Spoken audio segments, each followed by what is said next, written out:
Hello नमस्ते, मैं हूं Manisha. Welcome to R S only. और एक इंटरेस्टिंग क्वेश्चन को अपन आंसर करते हैं एंड दैट इज कि किसी भी टॉपिक को आपको इफेक्टिवली और एफिशिएंटली अगर रिवाइज करना है तो वो कैसे करें, वो कौन सा तरीका होना चाहिए कि आपका रिवीजन परफेक्ट हो, यानी कि आप जो रिवीजन जो एक्सरसाइज कर रहे हो वो कर पाओ, एग्जाम में उस रिवाइज्ड एक्टिविटी को प्रॉपर्ली रिकॉल कर सको, याद कर सको और आपका टाइम एनर्जी भी वेस्ट ना हो।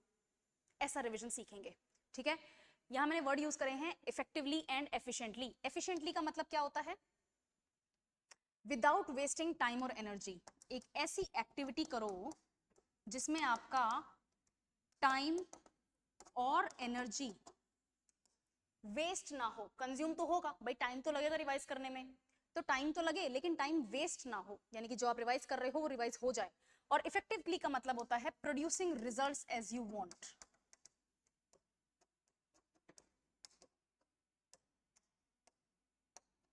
क्या मतलब होता है?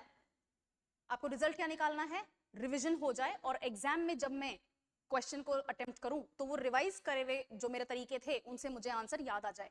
यानी कि आपको टाइम और एनर्जी भी वेस्ट नहीं करनी है और आपको एग्जाम में पास भी होना है। ऐसा रिवीजन कैसे करें, क्या मेथड होना चाहिए, वो सीखते हैं। लेकिन उससे पहले मैं बता दूं, अगर आप तैयारी कर चुके हो, कर रहे हो, तो मॉक टेस्ट देना बहुत ज्यादा जरूरी है। अगर आप मॉक टेस्ट नहीं दोगे, टेस्ट को अटेम्प्ट करने के तरीके नहीं सीखोगे, तो फिर जब एग्जाम दोगे तो रिकॉल नहीं हो पाएगा, स्ट्रेस ले लोगे और स्ट्रेस में गलत डिसीजंस लोगे, गलत आंसर्स को मार्क करोगे। तो एक काम करो, मॉक टेस्ट में वो स्ट्रेस पहले ही ले लो। ठीक है, राइट। तो उसके लिए मेरे पास दो पासेस अवेलेबल हैं।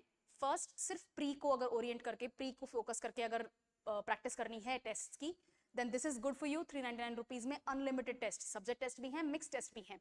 ओके, और अगर प्री और मेंस दोनों को फोकस में रख रहे हो, आंसर राइटिंग भी चेक करवानी है, देख रहे हो कि भाई मैं कुछ लिखने की प्रैक्टिस कर रहा हूं या कर रही हूं, उसका भी मुझे पता चल जाए कि किस लेवल पे हूं, तो उसके लिए 799 रुपीज में अनलिमिटेड टेस्ट, मिक्स टेस्ट भी हैं और सब्जेक्ट ओरिएंटेड टेस्ट भी हैं। ठीक है, चेक कैसे होगा, आंसर्स कैसे मिलेंगे, सॉल्यूशंस कहां से अवेलेबल होंगे, सारे सब कुछ दिया जाएगा। फिर भी कोई क्वेश्चन या क्वेरी है, कुछ कंफ्यूजन है, अदरवाइज कोई प्रॉब्लम है एग्जाम की तैयारी को लेके, नोट्स को लेके, सोर्स मटेरियल जो स्टडी मटेरियल आपका होता है उनको लेके, कोर्सेज को लेके, तो गूगल फॉर्म दिया हुआ है एक डिस्क्रिप्शन बॉक्स में।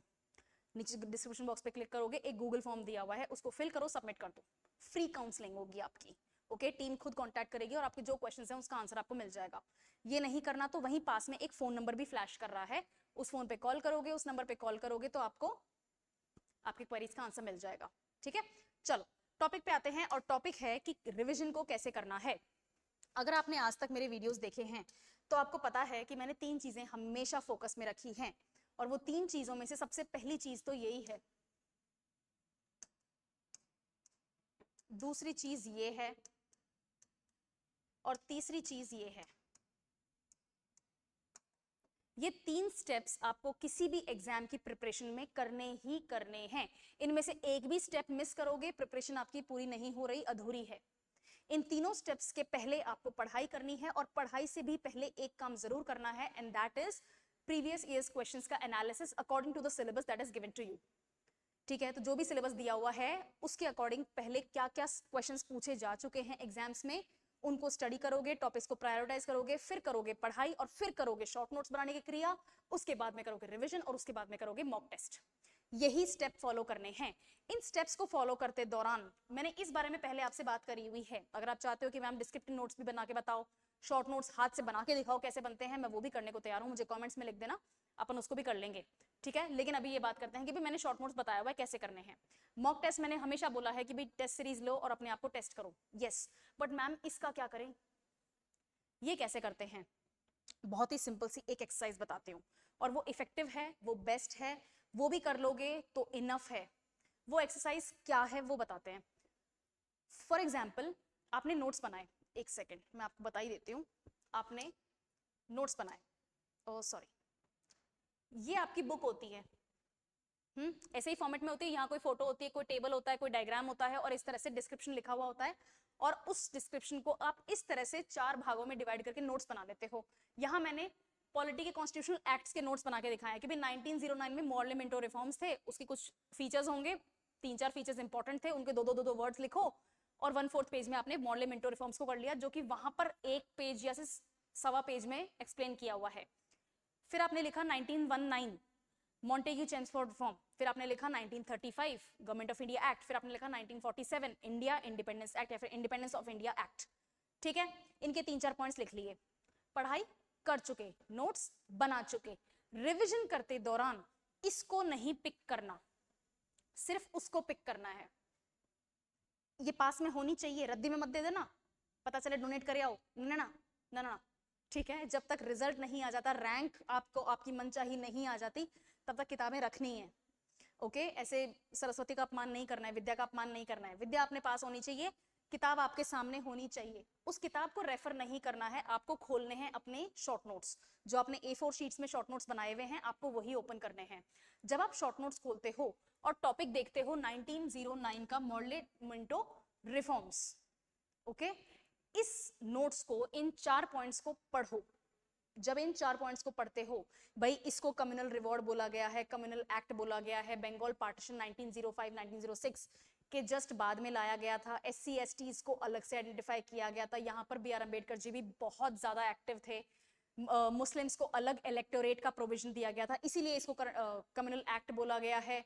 मॉर्ले कौन थे, वाइसरॉय थे या सेक्रेटरी ऑफ स्टेट थे, मिंटो कौन थे, वाइसरॉय थे या सेक्रेटरी ऑफ स्टेट थे।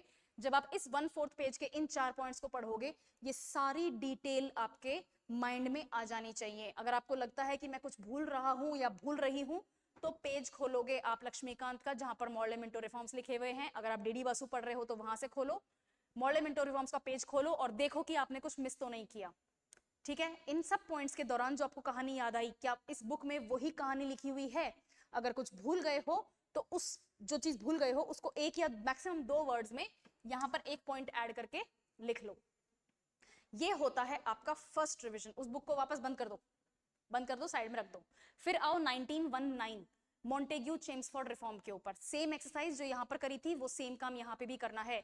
ये है आपका फर्स्ट रिवीजन। जब आपका फर्स्ट रिवीजन हो जाएगा तो आप दोगे एक टेस्ट। फर्स्ट रिवीजन हो गया अभी जैसे मैंने बताया, राइट। अब दो एक मॉक टेस्ट। पॉलिटी का अलग से मॉक टेस्ट यहां पर अवेलेबल है, RS ओनली पे, पास लोगे मिल जाएगा। पॉलिटी का एक स्पेसिफिक मॉक टेस्ट लो। तो जो फर्स्ट रिवीजन के बाद में अब मॉक टेस्ट दोगे, पूरी बुक का मॉक टेस्ट रिवीजन करना है, वो कर लिया, अब मॉक टेस्ट दो और देखो कि उसमें से जो क्वेश्चन आ रहा है, एक्ट्स में से क्वेश्चन आएगा, यस हमेशा आता है। सुप्रीम कोर्ट में कुछ नई जजेस इन्वॉल्व होते हैं, सॉरी इंक्लूड होते हैं, कौन कितने नंबर ऑफ सीट्स हैं, 5+1 7+1 जो भी है वो सब भी आते हैं, हर टाइप का क्वेश्चन आता है। जो फर्स्ट रिवीजन के बेसिस पे आपने टेस्ट दिया, देखो कि आपका टेस्ट कैसा है। ओके, सिंपल सी बात करते हैं। जब आप रिवाइज कर चुके हो, फर्स्ट रिवीजन कर लिया, कैसे करा, ये बनाए आपने नोट्स। जब आपने नोट्स बना लिए, एक एक एक्ट को बुक से रेफर करके अपने नोट्स में से, शॉर्ट नोट्स में से रिवाइज कर लिया, तो अब आप दोगे एक मॉक टेस्ट। एक मॉक टेस्ट में जो भी क्वेश्चंस आ रहे हैं उन क्वेश्चंस को अटेम्प्ट करो। देखो कि आप उन क्वेश्चंस को अटेम्प्ट करने के बाद में क्या रिजल्ट प्रोड्यूस कर रहे हो। जो आपने रिवीजन किया, क्या उसके बेसिस पे आप आंसर्स रिकॉल कर पा रहे हो या नहीं। अगर रिकॉल कर पा रहे हो तो रिवीजन का टेक्टिक काम कर रहा है, यानी कि जो आपने शॉर्ट नोट्स बनाए थे वो ब्रिलियंट हैं, कोई कमी नहीं है। आपने जिस स्टोरी फॉर्म करके शॉर्ट नोट्स बनाए थे वो काम कर रही है, वो आपको याद है। अगर रिजल्ट प्रोड्यूस नहीं होता है, यानी कि शॉर्ट नोट्स से रिवाइज करके अगर आप मॉक टेस्ट देते हो और आंसर्स नहीं आते हैं, तो वापस शॉर्ट नोट्स पे जाओ, वापस वही प्रोसीजर से रिवाइज करो। कुछ मिस कर रहे हो तो बुक ओपन करो, क्रॉस रेफर करो, कुछ मिस कर दिया तो पॉइंट लिखो, नहीं मिस किया है ब्रिलियंट, फिर से रीड करो, बुक से रीड करो, शॉर्ट नोट से रीड करो, सेकंड रिवीजन करो। सेकंड रिवीजन करने के बाद में एक मॉक टेस्ट और दो। ये मॉक टेस्ट देने का आपके पास में अभी बहुत अच्छा मौका है। जब ये मॉक टेस्ट दे दोगे, सब्जेक्ट मॉक टेस्ट दे दोगे, तो फिर सारे सब्जेक्ट्स को एक साथ रिवाइज करो, मिक्स मॉक टेस्ट दो, मिक्स सब्जेक्ट के मॉक टेस्ट दो, फुल लेंथ मॉक टेस्ट दो और उनसे रिजल्ट प्रोड्यूस करो। यही तरीका होता है, राइट। जब मॉक टेस्ट दे रहे हो तो मॉक टेस्ट का जो रिजल्ट आ रहा है उससे पता चलेगा कि जो आपने शॉर्ट नोट्स बनाए थे उनसे आप रिवाइज कर पा रहे हो या नहीं। अगर मॉक टेस्ट में रिजल्ट अच्छा नहीं आ रहा है, यानी कि आपके शॉर्ट नोट्स जो आपने बनाए थे वो आपको रिवाइज करने में हेल्प नहीं कर रहे, तो या तो शॉर्ट नोट्स को अपन थोड़ा सा वेरी करेंगे, थोड़ा सा उसमें चेंजेस करेंगे, उनको थोड़ा सा एडिट करेंगे, अगर नहीं तो रिवाइज करने का अपन तरीका चेंज करेंगे। शॉर्ट नोट्स बढ़िया हैं, रेफरेंस बुक बढ़िया है, यानी कि आप रिजल्ट प्रोड्यूस नहीं कर पा रहे हो तो आपको टेस्ट की प्रैक्टिस करनी जरूरी है। ये दोनों आंसर्स इस एक एक्टिविटी से मिल जाएंगे। रिवाइज ऐसे ही करना है, शॉर्ट नोट्स बनाने पहले जरूरी हैं, पढ़ाई करो, शॉर्ट नोट्स बनाओ, रिवाइज करो, टेस्ट दो, प्रोसेस यही चलेगा। Okay, I hope this was understood, I hope this was fruitful. समझ में आया है, नहीं आया है, जो भी क्वेरी है कमेंट्स में लिखो, मैं फिर से बात कर लूंगी। कुछ और प्रॉब्लम चल रही है कमेंट्स में लिखो, मैं उसके बारे में भी बात कर लूंगी। किसी और वीडियो में मिलेंगे, तब तक all the best for your preparation. Notification का वेट करना है, क्या करना है मैम, कैसे करना है, सब चिंता छोड़ दो, बस पढ़ाई करो। कितना छोटा सा काम दिया है, पढ़ाई करनी है मैम, यही तो बड़ा काम होता है। चलो ठीक है, किसी और क्लास में मिलते हैं। Thank you so much for attending the session, और comment box is open for you, write down whatever you want to. Okay, thank you.